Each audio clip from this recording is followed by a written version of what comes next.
VCY America presents Crosstalk, a nationwide call-in program discussing issues that have an effect on our families, our communities, our churches, our nation, and our world. Crosstalk, an opportunity for you to voice your concerns for biblical principles. And now live by satellite and around the world on the internet at vcyamerica.org. Here is today's Crosstalk. Well, thank you, Mr. Morris, and good to have you with us on Crosstalk today. Many of us can recall the horrendous stories of foreign countries where pagan gods were satisfied with the sacrifice of children. And then, of course, dealing with countries where male children have merit and female children do not have value and many times are killed, destroyed, totally. An issue that has literally turned the stomachs, or should turn the stomach, of every person that understands decency in any regard. When you're talking about killing a child because you don't like its gender, its sex, a male versus female, the issue of valuing one above the other, and then utilizing the brutal powers of abortion, well, these have become issues. Of course, we think of foreign countries where this type of thing is going on. I mean, it is absolutely shocking when we realize how many of these little children are being destroyed in foreign countries. But it's moved here, folks. It's moved right here to our own country. And the question, as we're dealing with the subject today, is one that's gone before Congress. That's right. And as we look at the situation, interestingly, sex selection abortion ban wins strong House majority, but fails to clear the two-thirds hurdle. Let me give you the date line from LifeSite News. Washington, May 31st, 2012. A bill to outlaw abortions based on a child's gender received a strong majority of votes in the U.S. House of Representatives Thursday, but failed to gain the two-thirds margin of support needed for passage. The House voted 246 to 168 in favor of the ban, H.R. 3541, known as the Prenatal Non-Discrimination Act, or PRENDA. 226 Republicans and 20 Democrats. They voted yea in favor of the ban, while 161 Democrats and, would you believe, 7 Republicans voted no. And 8 Republicans and 9 Democrats were absent at the voting. Now, the bill would make it a federal offense to knowingly perform a sex selection abortion or coerce a woman into such a procedure, or to transport a woman across state lines into the United States to obtain a sex selection abortion. The woman herself is not liable for prosecution. Now, President Obama has announced his opposition to this ban. He voiced this to the measure a day earlier, claiming that the bill would result in subjecting doctors to criminal prosecution if they fail to determine a sex selection motivation. The National Right to Life Committee criticized the excuse by pointing out that the bill explicitly bars requiring abortionists to inquire as to the motivation for the abortion if it were unknown to them. Okay, now we got mixed messages. Let's go quickly to a statement here that comes from the White House, and Jay Carney, the press secretary for the White House. The press are acting. Where does the president stand on this? 1 minute he is against this bill which would prohibit it. The next minute, something else. Well, give a listen. Here it is. You took a question yesterday on gender-based abortion. The House is voting on this ban. I understand the administration opposes the ban. My question is, since the president's been outspoken about being against gender-based discrimination, how can you allow gender-based abortion? Well, Ed, the administration opposes gender discrimination in all forms. But the end result of this legislation would be to subject doctors to criminal prosecution if they fail to determine the motivations behind a very personal and private decision. I think we, again, oppose gender discrimination in all cases. I think our record on that is very clear. The President's record on that is very clear. But the purpose of this legislation, or the result of this legislation, would be to subject doctors to criminal prosecution for failing to divine the motivations of their patients when it comes to a very personal and medical decision. The law then to deal with that issue, because the real central issue when the one child to allow doctors to read their patients' minds, to figure out a way to figure out how to get to the bottom of this, because when the one child policy in communist China comes up, people of all political stripes in this country are outraged that girls are killed. Essentially, well, again, how can that happen in this country? We oppose gender discrimination in all its forms, and we don't selectively pursue legislation in order to achieve other ideological goals. We oppose it in all its forms. This piece of legislation would have the hopefully unintended consequence of criminalizing a failure by a doctor and prosecuting a doctor for criminal behavior if he or she were somehow to fail to intuit the motivations of a patient in making a very private medical decision. Now, let me get this straight. If a doctor doesn't know the reason why a person comes in for an abortion, that is jail-worthy. But if the doctor kills the baby, that's permissive? That's something that's permissible? Frankly, lunacy prevails in my book. Something is strange here. And the doctor, unless he can, to use Carney's words, he can divine the reason for the abortion. And so it would be considered, well, according to the statement now, President Obama, this is from LifeSite News, President Obama apparently believes that touting his extensive pro-abortion record and his mandate requiring religious groups to pay for birth control and abortion-causing drugs for their employees are winning campaign issues now. But this is a president who was against the prohibition of killing babies for the sake of whether they're a boy or a girl. But he was against the prohibition because it might subject a baby-killing doctor to jail because he didn't find out what the woman's choice was. Folks, I'm having a problem with reality at this moment. I cannot believe what I'm hearing. Here we live in America. The days of Molech and the Baal and all of these gods that were used to destroy little infants that were brought there and thrown into the molten hands of these pagan gods as the screaming little babies were snuffed into eternity by people who were trying to please the God of this world. And now here we live in a society where we all carry the email in our pockets. We can pick up a phone and talk to somebody half a globe away. And we have our air-conditioned homes and cars and, we have computers that think for us. Here we are so sophisticated and filled with knowledge. I didn't say wisdom, I said knowledge.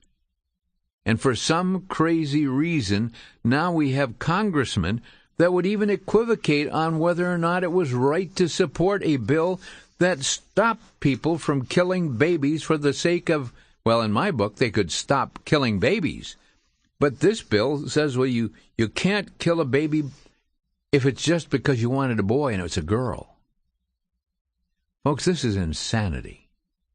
This is debauchery. This is blasphemy to the Creator God who in the marvelous miracle of creation and life. And here we sit in a society parsing words in the White House press room. I've been there. I know the place. And here's Jay Carney standing and saying that we're against discrimination in any form. He didn't say they're against baby killing. He just said, if you're killing babies, just don't do it if you're trying to make a choice or get rid of a wrong choice. Folks, I'm vexed in my heart. I really am. In the next segments, we're going to be playing some stuff that will absolutely shock you. Where people, now, of course, they're claiming that there are laws and that Planned Parenthood, or as some have called it, Planned Baronhood, have come to the place where, well, they'll say one thing, but do another. Now, Planned Parenthood, if I understand correctly, has come forward and said, oh, no, we're not in favor of killing babies because they're of their gender. No, we're certainly not supporting that at all. We're not in favor of that. No, this is absolutely preposterous. But when we come back after our break, you're going to hear some interesting visits to the abortion business as a very important element of research was done. I heard them talking about it on Fox News this week. They said the people that did this should be literally given an award. They should be given an award for great journalism. That's right. That they should be given an award for great journalism. And why? Well, liveaction.org or protectourgirls.com. These are websites where you can literally watch these undercover videos. We're going to be sharing those in just a few moments. But I hope that you'll keep your ear tuned. And by the way, take a moment and thank your station manager for the fact that we're able to be on the air every day. I know from the standpoint of being a station manager myself, and Brother Jim Schneider and I share those responsibilities, we have more than 30 outlets that we're concerned about, and so we can identify well with the things that occupy the time and the life of a manager. But may I suggest that you take a moment and contact him or her and thank them for making it possible for you to hear Crosstalk. It comes your way every day, and it's there because your station has made it possible for us to be there. And that is a gift from your station. So as you support Christian radio, as you support your station, take a moment to say thank you. And remember, Crosstalk comes your way because you care. We'll be back in just a bit talking about, well, unbelievable things here. And as we share this, I hope that you've got a strong stomach, because hearing what is in the planning here about killing babies because you don't like their gender. You wanted a boy and you ended up with a girl. So the abortion people say, no problem. We'll help you. We'll take care of it. All you have to do is, well, dispose of the unwanted material. We'll be back in just a bit. This is Crosstalk coming your way on the VCY America Radio Network.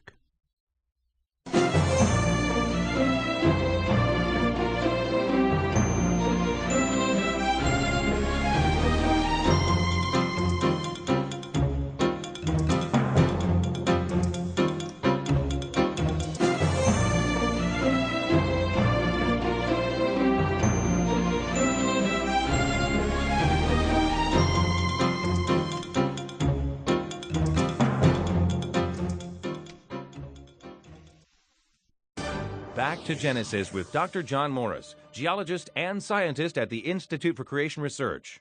Dr. Morris, what were the conditions like on the early Earth? Chris, we have to establish whether or not we're talking from a creationist or an evolutionist position. Evolution says that the early Earth was a hot magma blob, totally inhospitable to life. A recent study seemed to show that this cannot be. Even from an evolutionary perspective and accepting the dates commonly assigned, scientists have shown that the oldest rocks were cool and wet and covered with an atmosphere quite unlike that proposed by evolution. Of course, creationists will recognize that these conditions are almost demanded by the creationist account given in Genesis, in which God created an earth covered with water. Face it, Chris, the evolutionary concepts don't fit the facts. But back to Genesis creation, now that makes sense. For more information, visit our website at icr.org. I'm Chris O'Brien. Thanks for tuning in.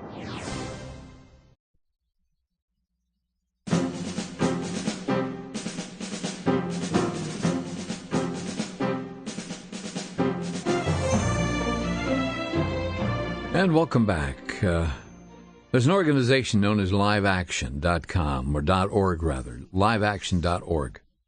You need to check out their site because they are involved in, they're doing, as somebody on Fox News said this week, these people ought to have an award in journalism. They've gone in undercover, asking the questions, posing suppositional questions, and letting them respond in these obituaries to find out if Planned Parenthood really is into killing babies because they're the wrong gender.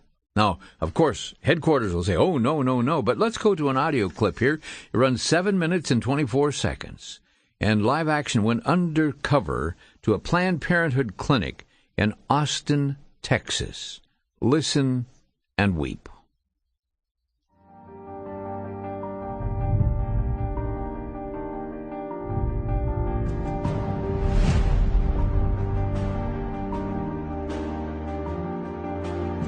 Over 100 million girls are missing today. These girls were victims of female gendercide, the targeting of females for extermination through infanticide, and most often the aborting of preborn girls just because they are girls. The Economist reports, the destruction is worst in China but has spread far beyond. Even sections of America's population have distorted sex ratios. Gendercide exists on almost every continent. If experts are right and gendercide is taking place in our own backyard, what is being done to protect our girls from the most brutal form of discrimination, violent, sex-selective abortion? In April 2012, Live Action investigated abortion clinics nationwide to discover what would happen when the clinic receives a blatant request for a sex-selective abortion of a baby girl. In the footage you are about to see, Live Action went undercover at Planned Parenthood in Austin, Texas.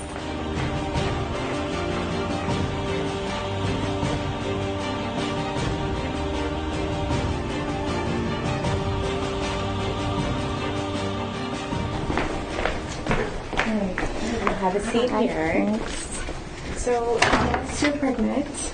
That's what I thought, yeah. And so, what are you leaning more towards? I see that you say that you want to terminate if it's a girl, so are you just wanting to continue the pregnancy in the meantime, or what? Yeah, I think that would be the plan.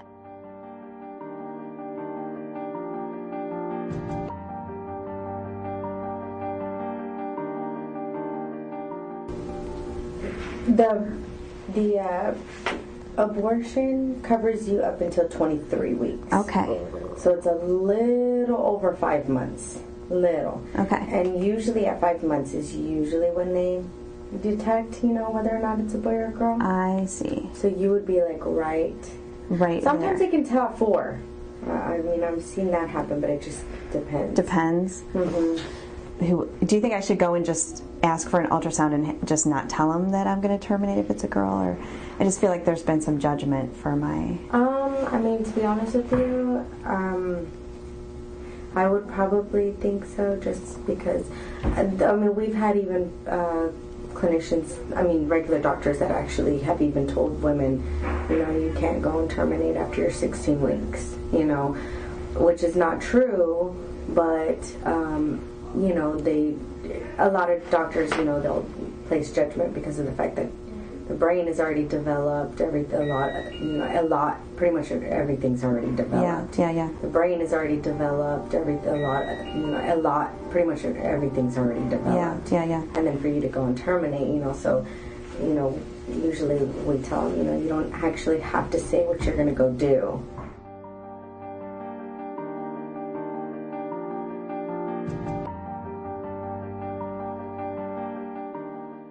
I have actually applied for Medicaid, got on Medicaid as if I was going to continue my pregnancy. Went through the OBGYN, and then me and my husband decided we're going to go ahead and terminate. We terminated, and I still stayed on Medicaid and just got on birth control. Right after I got on birth control, I just stopped using it. Right. Didn't even want it anymore. And didn't use it anymore. Mm-hmm. So then I could, then we could probably, you're thinking like if we did that, we could probably get pregnant again soon after. Oh yeah, that. I've had 2 abortions and I have 4 kids. Okay, so all right. So I mean, again, from experience, no, okay. There's nothing wrong with being pregnant immediately. Okay. Right after. All right. Okay.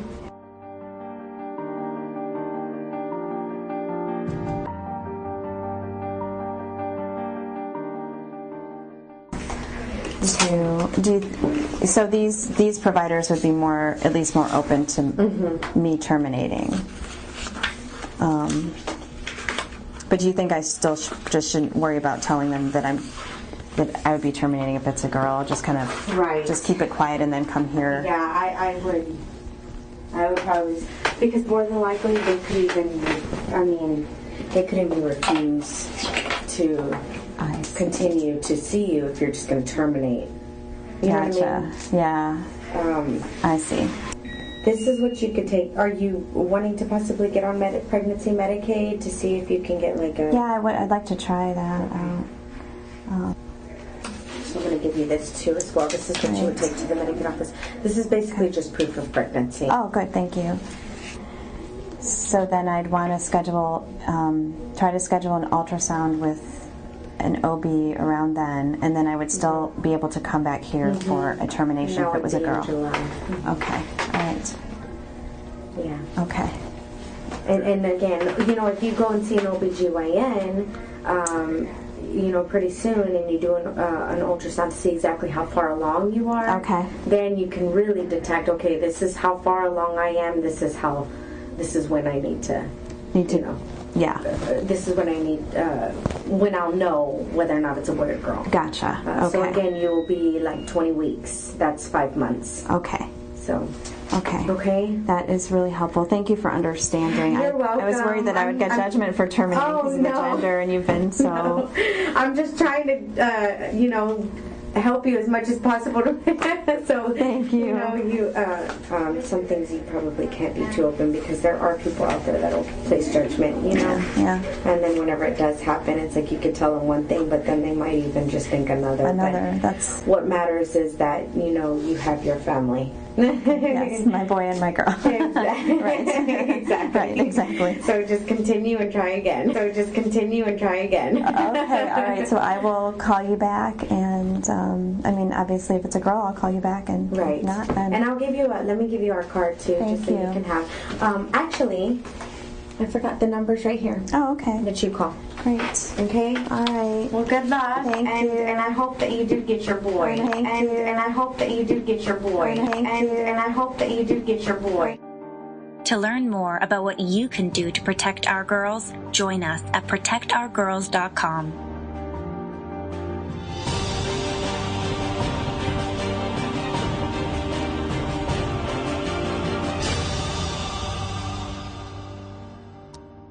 So Planned Parenthood says that they certainly don't encourage women to do a gender selection abortion.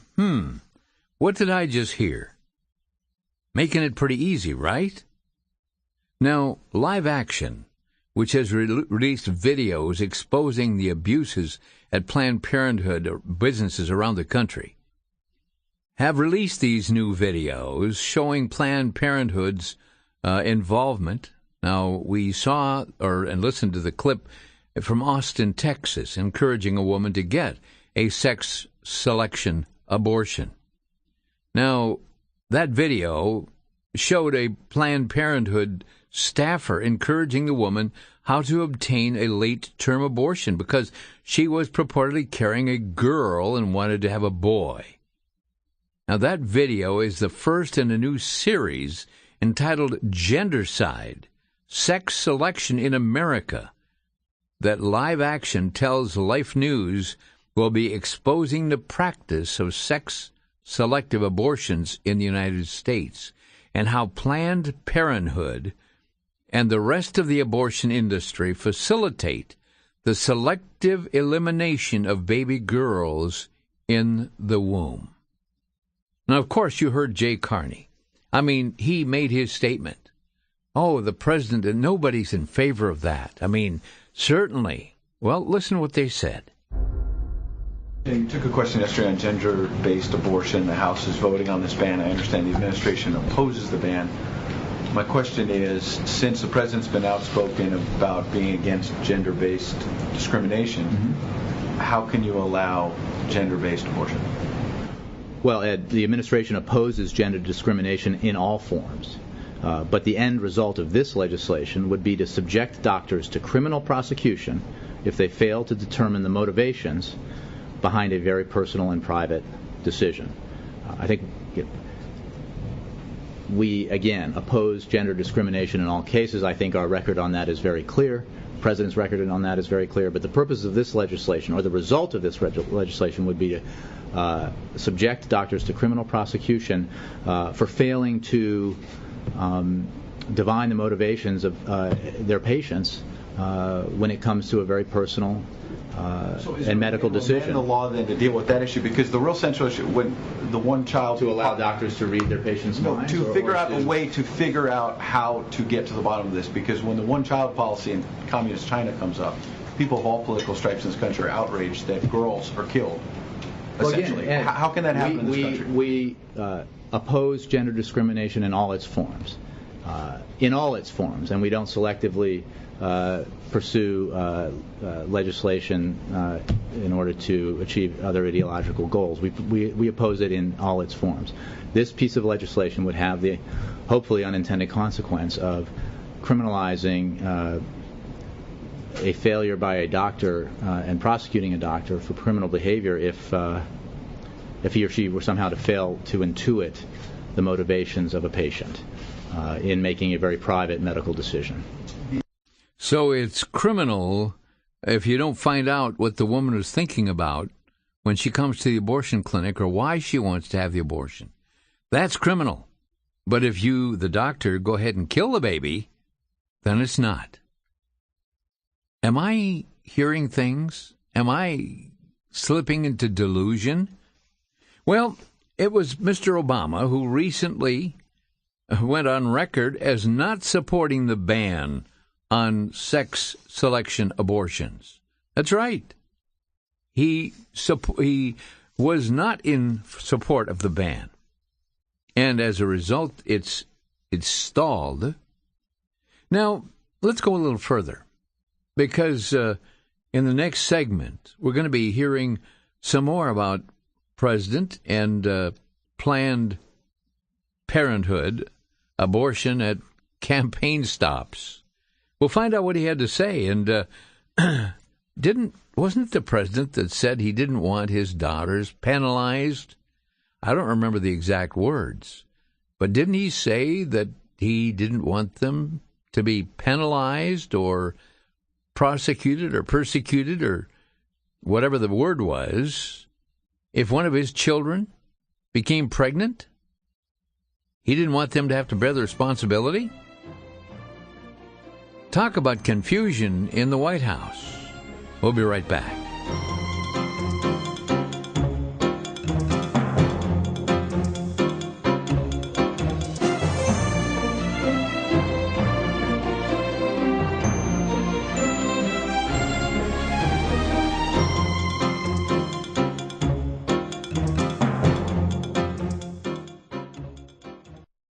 Israel is constantly in today's news. Did you know that Israel stretches only 263 miles from north to south, and its width ranges from 71 miles at its widest point to only 9 miles at its narrowest point?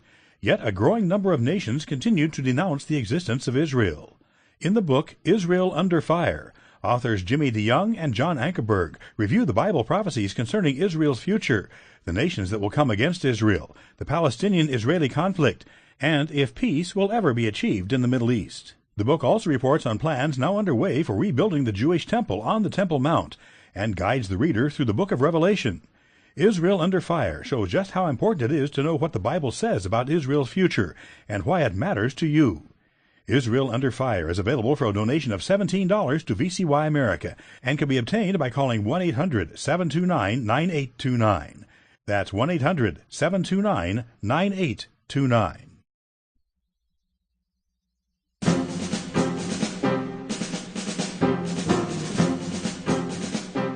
And welcome back to Crosstalk.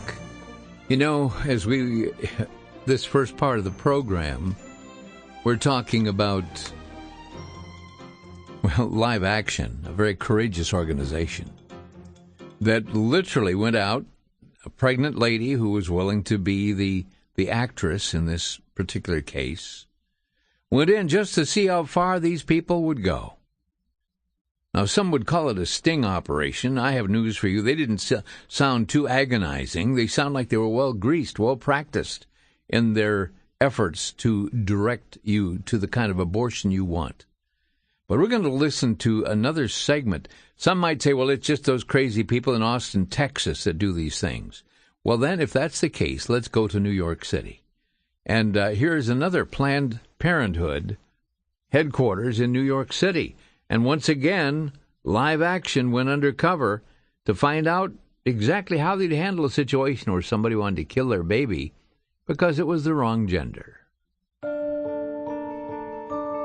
Over 100 million girls who would be alive today have been killed for no other reason than the fact that they were girls. This practice is called Gendercide, and experts say that it is happening in abortion clinics in America today. In April 2012, the nation's biggest abortion provider, Planned Parenthood, attempted to address growing concern that it may be facilitating gendercide and providing sex-selective abortions by stating, "Gender bias is contrary to everything our organization works for. Planned Parenthood condemns sex selection motivated by gender bias." The very same month, however, Live Action uncovered an entirely different story in Planned Parenthood clinics across the country. In the footage you are about to see, Live Action went undercover at Planned Parenthood in New York City. When confronted with a blatant request for a sex-selective abortion, will Planned Parenthood condemn, condone, or facilitate the discriminatory killing of a baby girl? Hi. Are you Randy? I am.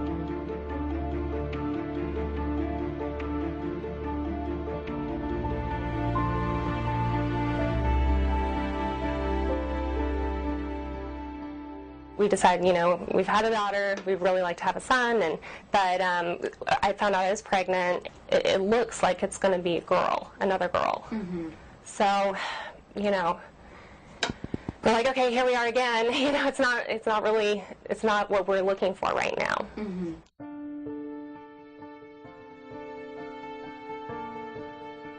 You do abortions up to how long here? 24 weeks. 24. Uh-huh.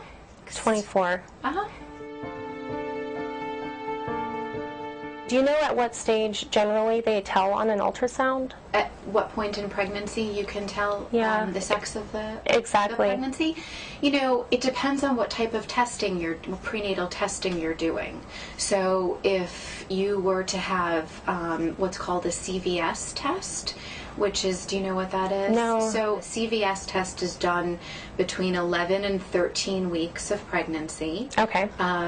And it basically tests, it's a genetic test that's done. It's just done earlier in your pregnancy, and amnios is done around 16 weeks. Later. This is between 11 and 13. Mm-hmm. And either of those tests can confirm, tell you what the sex of the pregnancy is. Okay. By sonogram, from what I understand, it's more between 18 to 20 weeks you can tell the sex of, certainly by 20, but maybe, somewhere around 18 is when on a sonogram you can tell the sex of the pregnancy. Now, are the previous two tests that you mentioned, are those definitive? Like there's no guesswork there? Uh-huh.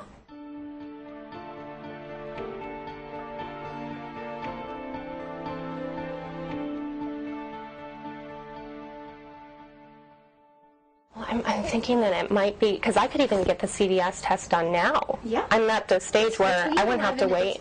It's between 11 and 13 weeks. And so it is a test that you could do now. So I could do that before scheduling even the abortion, just in case it's a boy, and that would be awful. It would be really hard. Yeah, I can imagine. Absolutely. You would want to, obviously, because you haven't seen anybody yet, mm-hmm. You'd want to, you'd want to make an appointment with someone as soon as possible.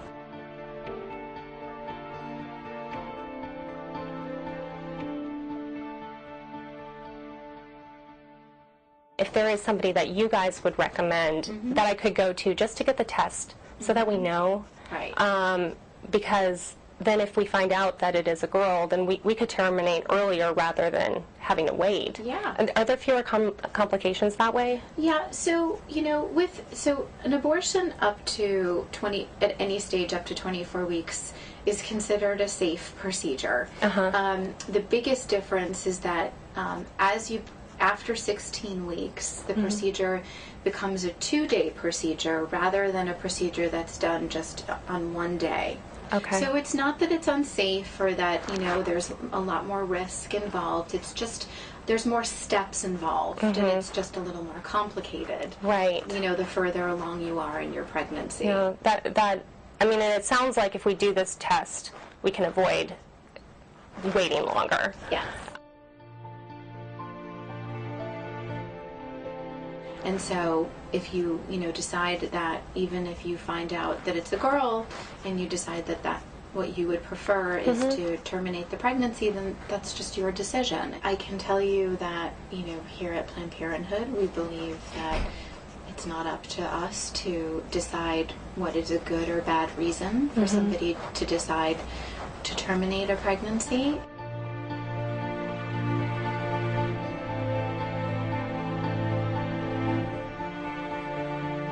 If you're already 12 weeks, by the time you get an appointment to see a doctor first, you have to have an initial consultation, an initial appointment, and then you'd have to schedule the CVS test. Yes. I think it does take then at least a week to get the results. Oh, really? Yeah.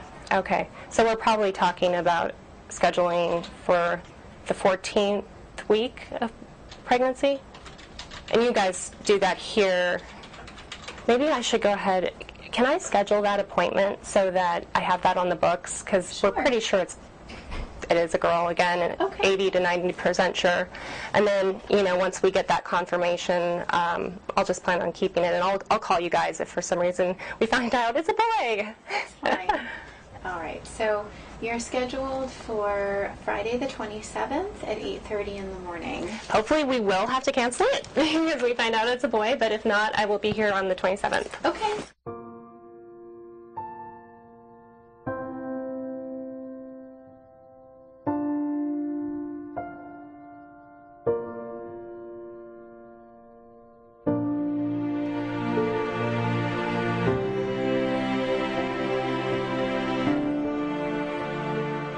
The investigative pro-life group is called Live Action, and they've released a number of videos exposing the abuses at the Planned Parenthood abortion businesses around the country.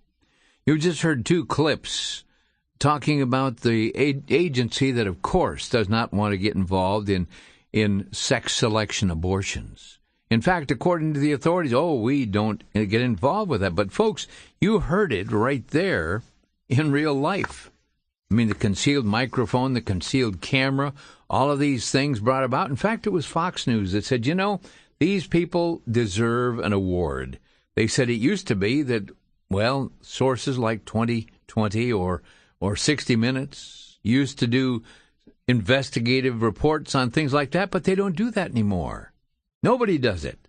In fact, it's everybody gets together and sings Kumbaya. Well, folks, we got problems. We have serious problems. And you think, when we have the Obama administration now voting against the prohibition, is America going to turn into something like it is in India? Listen to this. There are agencies where little children are being killed all across the world. Did you know Planned Parenthood does 1 abortion every 97 seconds? That's if it's based on the 24-hour clock. But obviously they're not open 24/7. And so if you go to those numbers, you'll find that Planned Parenthood performs 330,000 of the 1.2 million abortions in America annually. This means that Planned Parenthood performs about 27% of all American abortions, or 887 out of the 3,287 abortions performed every day. There are 86,000 seconds in a day. And if you divide the 887 abortions Planned Parenthood commits on a daily basis into the 86,400 seconds, Planned Parenthood, well, you have an abortion happening at the hands of Planned Parenthood approximately every 97 seconds. But that's on the 24-hour clock. But if you want to consider the numbers logically, that we would assume a 12-hour day instead of a 24-hour day, this would mean that Planned Parenthood aborts a baby every 49 seconds during the day. Now, there's one last story before we open our phones with some very brief comments. But when I saw this, I had a real problem with it. Here it is. In a news story that sounds like it's more out of a bad science fiction movie than reality, a newspaper in India reports doctors in one city are so desperate to hide the evidence of this type of an abortion, sex selection abortions, that they are doing sex selection abortions, and they are, what do they do with the evidence? Hang on to it. They are feeding the remains of aborted little girl babies. They're feeding it to the dogs. I know it's distasteful. I'm telling you, folks, the physicians in the city of Bede, India, that's B-E-E-D, Bede, India, are engaging in the practice, according to India Today, which spoke with an NGO working against the practice. The public health minister also admitted to the newspaper he had heard reports of the practice taking place. A person even saw a fetus, that's a broken little human body, being fed to the animals. This is known to everyone in Bede, India, but the police are not taking action, as influential authorities kind of keep it hushed up.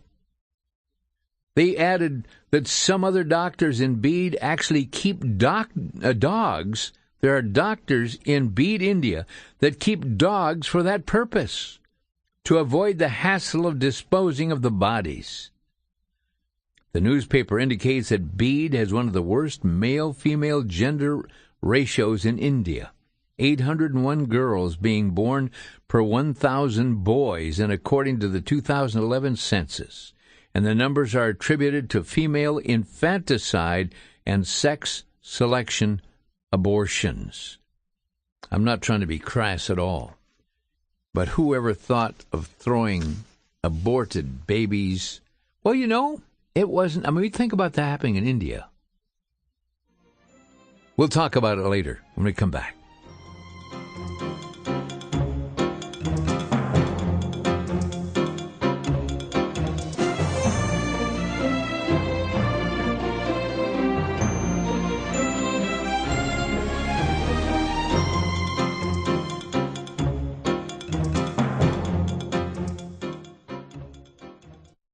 For the Worldview Weekend Minute, I'm Brandon House. Our website is worldviewweekend.com.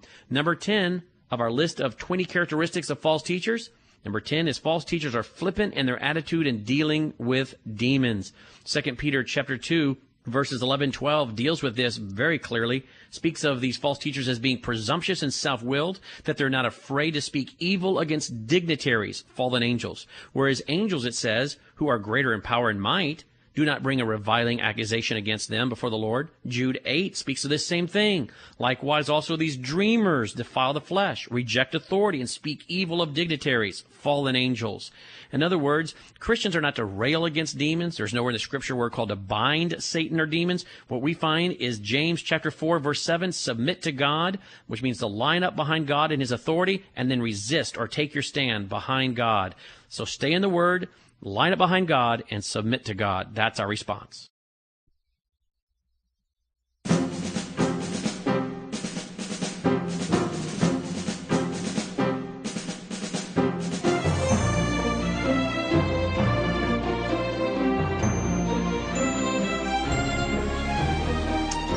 And welcome back to the final wrap-up here of our program today. Not much time for phone calls, but let me just share this with you.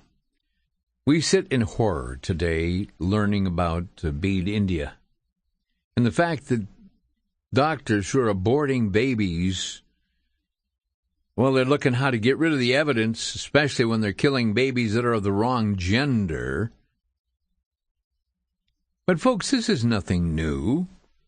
This type of destruction of human tissue has been going on since the days, goodness, it was back in the 90s. I was in Wichita, Kansas, standing outside of the infamous abortion clinic of Dr. George Tiller. And there was, on the roof of his clinic, the large smokestack that the neighbors said you could smell the smell of burning flesh on certain days as Mr. Tiller's crematorium was fired up. But see, the disposal of evidence is always that which is important to a criminal. How do you get rid of the evidence? What do you do with it? Well, in our city, and I mean, we're thinking this is horrible now, but right here in our city, I had an alderman call me up, and he said, Vic, and this is back in the late 80s, early 90s, he said, Vic, we got to do something.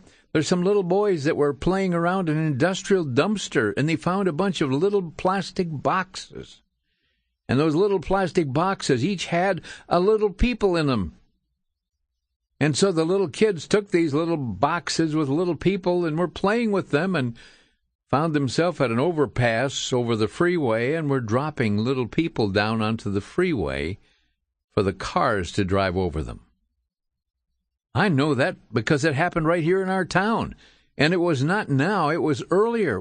But why in the world is it that the Christian community and people with standards of decency and morality will sit back and let this dreadful thing continue and support national leaders who are in favor of this type of thing? These are the choices we must make over these decades. And you find people who are friendly toward killing babies. It's nothing new. I remember sitting in this studio and someone came rushing in with a carbon copy, a photocopy of an order that had been requested of one of the major realtors here in town. An abortion clinic was occupying that building, commercial building, and they had requested enlarged garbage disposal units be installed for, I'm sure you know what, to get rid of the evidence. You've got to get rid of the evidence, because if the evidence is still around, then reality, and it puts a face on abortion. I'll never forget the night when Monica Migliorino Miller, Dr. Miller, and her friends had captivated some of these little boxes that had been destroyed, or I should say put in a commercial dumpster, and they had rescued them and hoped to give them a decent burial. And they actually brought those boxes to the studio. And as they put them out on the table and our cameras carried the pictures live and on the air to our community. These are people. We treat them as something other than that. And we will never forget.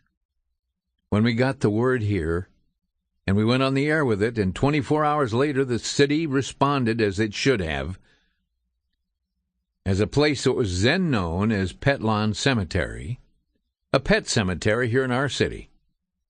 This is back in the late 80s, early 90s. And I've still got the advertisement in the Milwaukee Sentinel-Journal, or Journal-Sentinel, where it showed a comic picture of a crematory in a pet cemetery. And it says, "We bury Fido with dignity, also burn fetuses." That's right.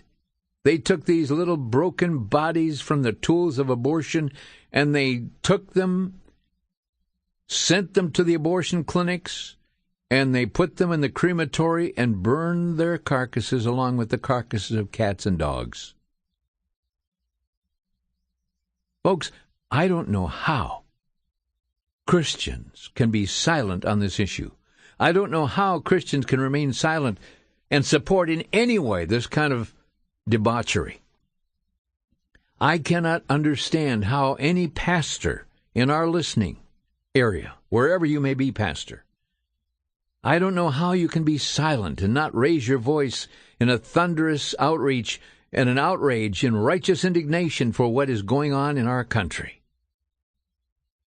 Oh, there are those that wring their hands and say, well, that's just the way things are. Lord, come soon, quick, and we'll get out of here on the rapture. But folks, while we're still here, God has work for us to do. And there are, folks, there are sins of commission when you go out and you commit a sinful act. But there are also sins of omission where you don't do something that could make a difference. And I'm asking people all across our listening audience today to ask yourself the question, what have you done on behalf of these innocent little children and the thousands of little girls that are now being destroyed in the altar of abortion? Sexual decisions, whether they're boys or girls, the gender decision, whether to kill or keep. My heart's broken today. Hope yours is. And hope you'll pray for America, but also don't be silent. And pastors, a sermon or two on this topic would certainly be in order. And let your voice thunder forth with the truth of God's word and say, thus saith the Lord. Because if we don't, God's going to hold us accountable. Yeah, even those of us in Christian work. Sins of omission. May it not be true of each of us. Well, that's it for today. I want to thank Jim Schneider, who put together a lot of these clips, and Matthew Middlebrook, who's standing by. We didn't take any phone calls today, but the topic, I don't know if we could even talk without weeping. We need to pray for America. We've come to the end of the week, and I pray that you'll find yourself in God's house. And I trust perhaps even these stories that we've shared with you, they're real. They're happening, even this week, this month. May Lord have mercy on us. Thanks for joining us.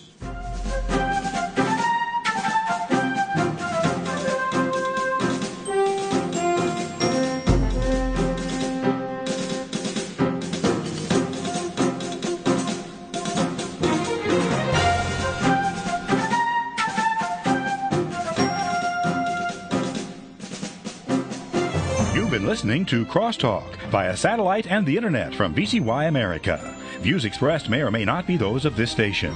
For a CD of today's program, send a donation of $6 or more to VCY Take Ministry, 3434 West Kilbourne Avenue, Milwaukee, Wisconsin, 53208, or download by RSS or podcast from crosstalkamerica.com. And join us again for Crosstalk.